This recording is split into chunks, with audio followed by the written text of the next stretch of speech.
The Woman in Apartment 6B, a New York horror story, asterisk. In August 2021, Sophie Layton, a 28-year-old freelance designer, moved into a small apartment in Brooklyn Heights, New York. It was her first solo apartment, a tiny one-bedroom in an old pre-war building, barely affordable but full of charm. She needed the peace. A bad breakup, freelancing burnout, and too many sleepless nights had worn her down. Apartment 6A felt like a fresh start. But from the first night, something felt off. Not the creaky floors or the sound of traffic. This was different. It was the silence. A heavy, watching kind of silence.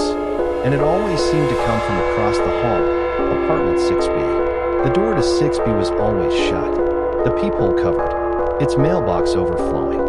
Sophie asked the landlord about the neighbor. He just shrugged and said, "It's been empty since last winter." Asterisk. But Sophie had seen movement. Shadows under the door.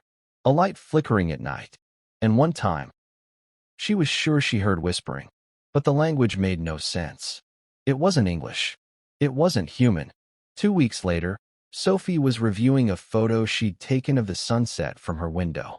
The light had hit the building across just right. But in the reflection, a woman stood behind her. In her apartment. Pale. Black dress. Hollow eyes. But Sophie had been alone when the photo was taken. She zoomed in. The woman looked oddly familiar, like someone from a dream she'd long forgotten. Or maybe a nightmare. That night, at exactly 2:47 a.m., knocking woke her. 3 slow knocks. She crept to the door, looked through the peephole. No one. But across the hall, 6B was slightly open, asterisk. She stepped out, heart pounding. The hallway was dim. The overhead light flickered. She pushed the door slowly. Inside, pitch black. The air smelled of old perfume and something burnt. Sophie slammed it shut and ran back into her unit.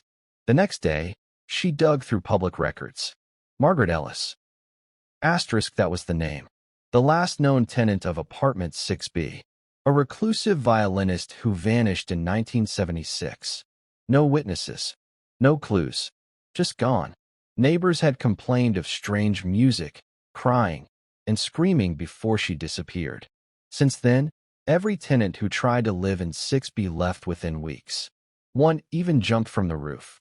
That night, Sophie heard it too, violin music. Faint, slow, and broken. She pressed her ear to the wall. The music stopped, and a whisper slid through the plaster. "You see me now." Asterisk. She fell backward. Her reflection in the window didn't move with her. It just stared back, smiling. Sophie stopped sleeping. She installed cameras, but nothing was recorded. No sound, no movement. She tried to leave, but every time she packed, something disappeared. Her keys, wallet, phone charger. Hours passed she couldn't account for. She began dreaming of a woman at the end of her bed, crying, repeating one word.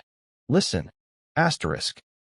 One stormy night, Sophie crossed the hall, crowbar in hand, and broke into apartment 6B. The inside was frozen in time. Yellowed wallpaper, dust-covered furniture, a half-burnt candle. On the floor was a journal. She opened it. If you hear the music, it's already too late. She feeds on memory. Do not speak her name. Suddenly, violin strings screamed asterisk from behind her. She turned. Margaret stood there, eyes black, mouth open, tears of ink running down her face. Sophie screamed, and the lights blew out. No one believed the neighbors when they reported screams that night. The next day, apartment 6A was empty. No sign of Sophie, but the mirror in the hallway held a fresh handprint. Apartment 6B? Still locked. Still silent. 6 months later, a new tenant moved into 6A. His name was Kevin. Young. New to the city. He asked the landlord, "What's with the apartment across the hall?" Asterisk. The landlord smiled wearily. "It's been empty for years." Asterisk. That night, as Kevin unpacked, he heard music. A violin. Asterisk. Soft. Sad. Coming from across the hall. Moral of the story. Asterisk. Not all haunted places scream. Some just wait for you to notice them. And when you do, they remember.